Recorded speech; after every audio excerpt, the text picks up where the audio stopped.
बस बहुत हुआ मम्मी, बहुत दिन मैंने तुम्हारा साथ दिया, अब और नहीं।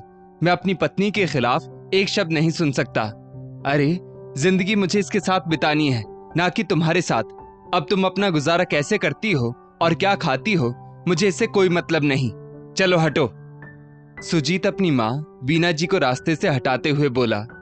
बीना जी बोली, अरे बेटा सुजीत, ऐसे कैसे बोल सकते हो तुम?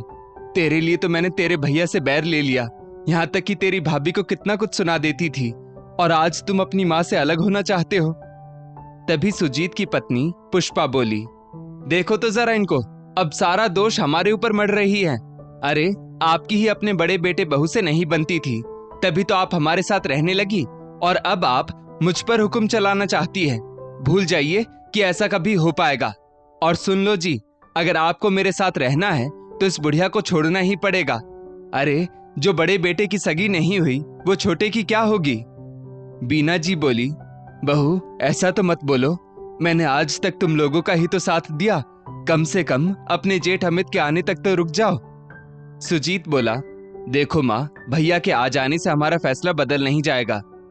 तभी घर के बाहर एक कार रुकी। सबने देखा तो गाड़ी में अमित था। अमित गाड़ी वाले को पैसे देकर घर की तरफ बढ़ा और बोला, ये सब क्या हो रहा है? माँ आप रो क्यों रही हैं? और तुम दोनों अपना सामान लेकर कहाँ जा रहे हो? सुजीत बोला, भैया ये घर और माँ आपको मुबारक हो, हम इस घर में माँ के साथ अब और नहीं रह सकते, तो हम जा रहे हैं। अमित बोला, पर बात क्या हुई ये तो बताओ। पुष्पा बोली, जेठ जी मेरा भी कोई आत्मसम्मान है या नहीं? मैं इसलिए तो शादी करके इस घर में नहीं आई थी ना कि हर रोज मुझे बेइज्जत किया जाए। अमित ने पुष्पा की बातों का कोई उत्तर नहीं दिया, क्योंकि वो अपने रिश्ते की गरिमा जानता था। उसने सुजीत की तरफ देखा और उससे कहा, क्या बात हो गई सुजीत, मुझे भी कुछ बताओगे? सुजीत बोला, भैया आप तो मम्मी का स्वभाव जानते ही हैं, हर काम में मीन मेख निकालने की इनको आदत पड़ी हुई है, तो बस आए दिन बखेड़ा करती रहती है। अरे बहू को भी तो इंसान समझना चाहिए, पर नहीं, हर समय उसके पीछे पड़ी रहेंगी तो वो पलटकर जवाब भी देगी ना। सुजीत की बात सुनकर अमित आश्चर्य से बोला, सुजीत मेरे भाई, ये तुम कह रहे हो? तुम्हारे जैसे समझदार बेटे के मुंह से तो ये सब बातें बिल्कुल अच्छी नहीं लगती।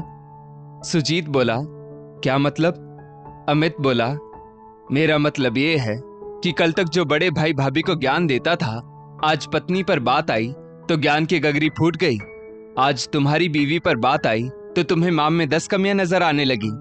यही दुख और तकलीफ जब तुम्हारी भाभी पर आया था तो याद है ना तुमने क्या किया था? अरे तुमने तो मेरी पत्नी पर हाथ तक उठा दिया था। सुजीत चुप हो गया। अमित ने बीना जी की तरफ देखा और बोला, क्या हुआ माँ, क्या मैं कुछ गलत कह रहा हूँ?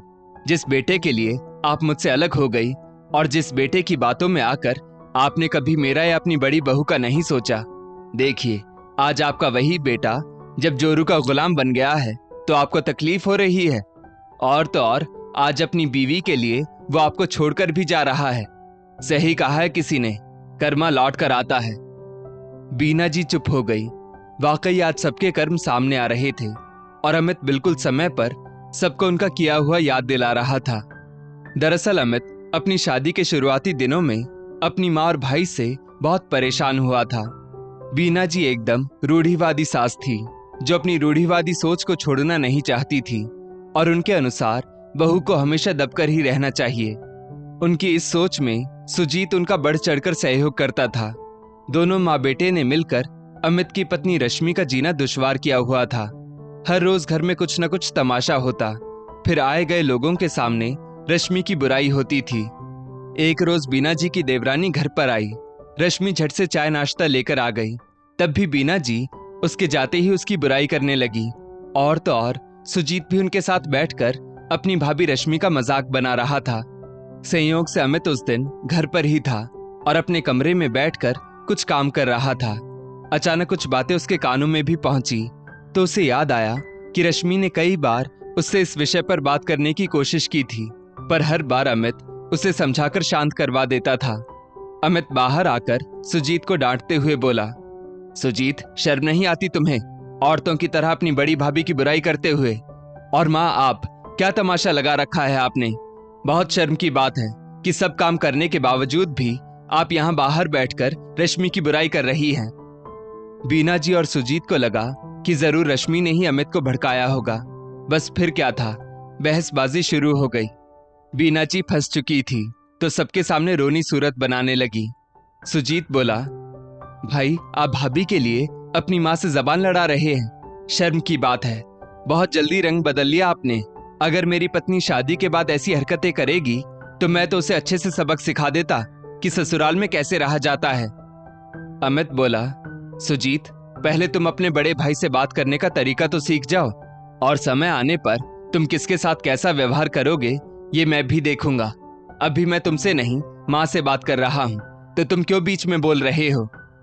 बीना जी आंसू बहाते हुए बोली, मेरा छोटा बेटा छोटा होकर भी सब कुछ समझता है, लेकिन बड़े में इतनी भी अकल नहीं है कि वो अपनी बीवी के क्रिया चरित्र को समझे।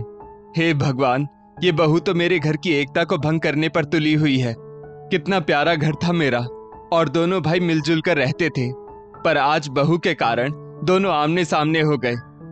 तभी बीना जी की देवरानी लाजो जी बोली, अरे भाभी, ये आजकल की लड़कियों से भला परिवार संभलता है क्या? एक हम लोग थे जो पूरा घर संभाल लेते थे, और मजाल थी कि मुंह से चूं तक भी कर जाते थे। घर के बड़े बुजुर्गों के सामने तो हमारी जबान तक नहीं खुलती थी, और आज देखो।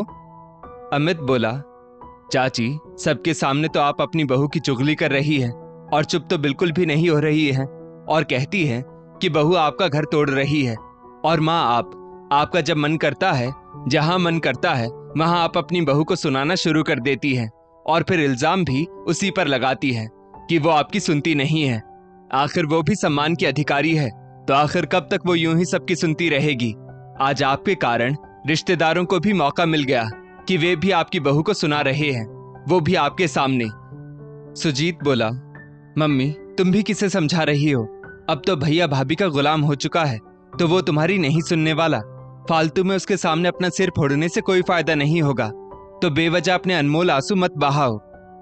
कुछ रोज बाद जब दूसरे रिश्तेदार आए तो फिर वही सब दोहराया गया। हॉल में सब बातें कर रहे थे।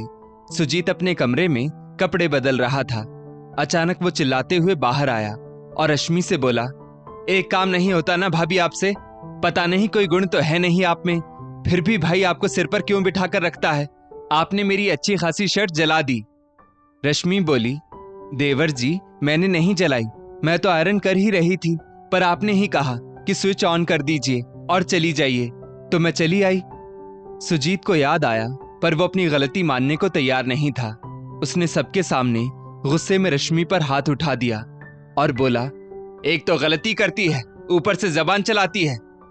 सब हैरानी से देखने लगे तो बीना जी बोली, हाँ तो क्या हो गया? अगर उसने स्विच ऑन करने के लिए कहा तो जब ये आयरन शर्ट पर रख रहा था तो तुम याद नहीं दिला सकती थी कि आयरन गर्म होगी? इत्तेफाक से अमित उस दिन भी घर बैठकर काम कर रहा था। अचानक बाहर से शोरगुल की आवाज आने पर वो बाहर आया। रश्मि के गाल पर उंगलियों के निशान देखकर अमित गुस्से में बोला, ये क्या बदतमीजी है? बीना जी बोली, अब यही उसे उकसाएगी तो हाथ ही उठाएगा ना।